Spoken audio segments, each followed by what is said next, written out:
What is going on, everybody? Welcome back to the Cosmic Wonder. I'm Warren Thompson, and today we have a lot of very important details about the Kang Dynasty, our next Avengers film, which is not too far away. Right now, the cast and the crew of Ant-Man and the Wasp: Quantumania are still doing press interviews. So we are consistently getting new information about Kang the Conqueror, but also about what the future holds for Kang, because the writer for Ant-Man and the Wasp: Quantumania, Jeff Loveness, is also writing Avengers: The Kang Dynasty. So of course, naturally, many people are taking these opportunities in interviews with him to ask about what to expect for the Kang Dynasty. And although of course he can't really give anything away, he has told us a little bit about what to expect from the film and what to expect from Kang. And if you liked Avengers Infinity War, which many people do consider that to be pretty much the best MCU film there is so far, then it sounds like there is going to be a lot of similarities between Avengers Infinity War and the Kang Dynasty, and also between Thanos and Kang. And also something to keep in mind for Ant-Man and the Wasp: Quantumania, also spoilers incoming if you haven't seen that movie yet. When asked about Kang's ending in Quantumania,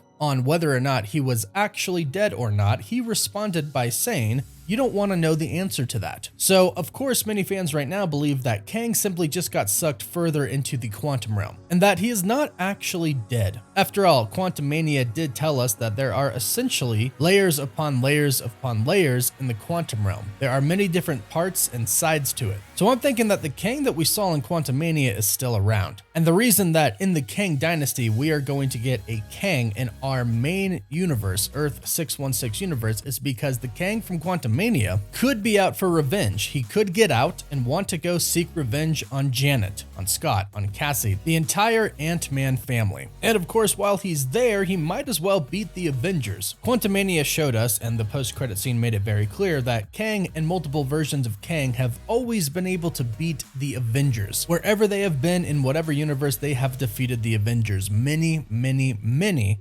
times. However, now a Kang has been defeated by the Avengers in a certain universe, our universe. Well, at least in the quantum realm, a hero from our universe beat them. And the reason I think it's probably the same Kang is what writer Jeff Loveness has recently said about Kang in the Kang Dynasty. Apparently, in the Kang Dynasty, Kang is going to be a hero, not necessarily to the Avengers, but to himself and to the multiverse as he knows it. In Kang Dynasty, Kang is the hero to himself. He is the savior. And according to Jeff Loveness, the Kang Dynasty is a story about Kang. This is very similar to what they did with Avengers Infinity War. Infinity War was really a story about Thanos. And Thanos thought that he was setting out to save his universe. His planet, his people died due to overpopulation and not enough resources to go around. So Thanos set out to balance the universe. First, he did it physically with his army, but then he sought the Infinity Stones and then eventually won. And we pretty much know that Kang will win at the end of the Kang Dynasty. That's what's going to lead us into Secret Wars. But according to Jeff Loveness, Kang really does believe that he is the hero, and he is even going up against the other Kangs. And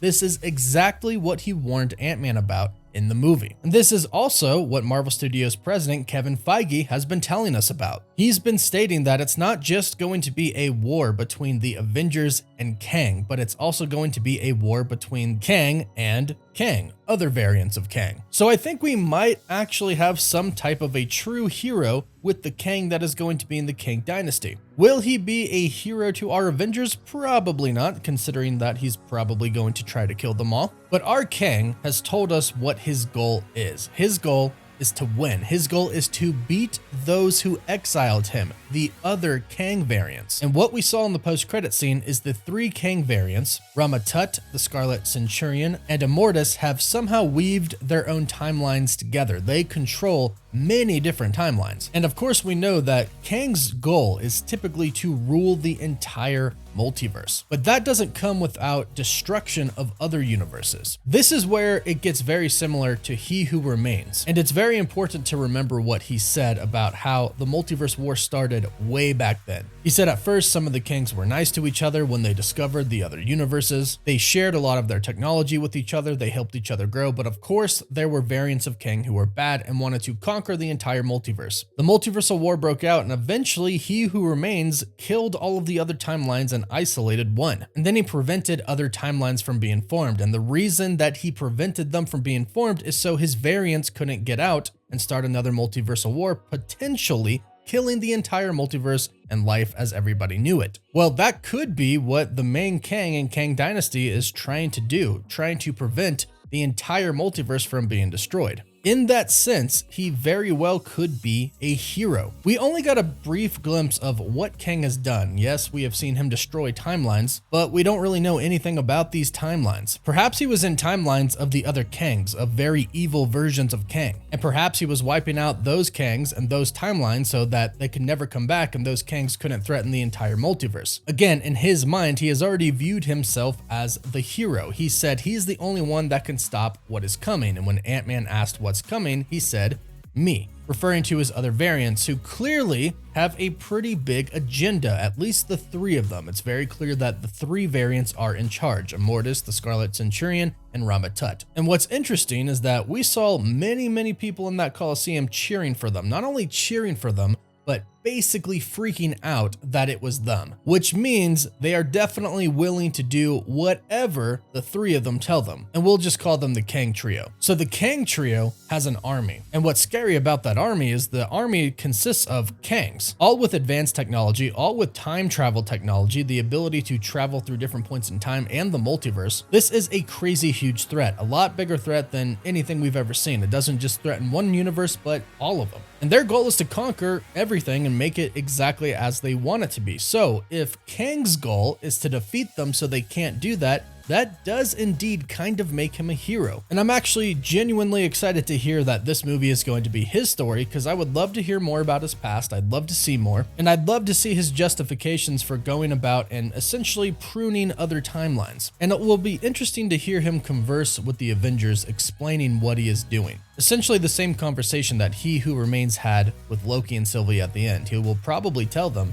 look, if you kill me, you will not be able to stop what is coming. There will be infinite numbers of me coming to invade the entire multiverse, and there will not be enough of you to stop them. But this might actually give us a little bit of a clue on how the Kang Dynasty is going to end. Perhaps the Avengers do end up defeating Kang, and of course that opens up the other Kangs to come and start invading the entire multiverse, which means the Avengers will know they have to go to other universes to find more heroes to fight more Kangs. Because of course, even though Kang views himself as a hero, he still is going to be the bad guy. Is he doing great work for the multiverse? Probably. He Who Remains did a lot of great work, even though it was viewed as very bad, of course. But in reality, both of them wanted the same thing: the multiverse to not be destroyed. And I'm assuming the ending will be kind of like Loki. They kill him, and then they open it up for everybody else to invade. But this is looking to be like a great movie already. If this is going to kind of shadow what Infinity War did, then you know it's going to be excellent. Kang is a very intriguing and complex villain, and I'm really looking forward to learning more about him. But let us know what you think about this in the comments down below. Don't forget to like the video and subscribe so you don't miss out on any of the latest videos. You can always follow us on Instagram and Twitter, and as always, thank you all so much for watching. Woof woof.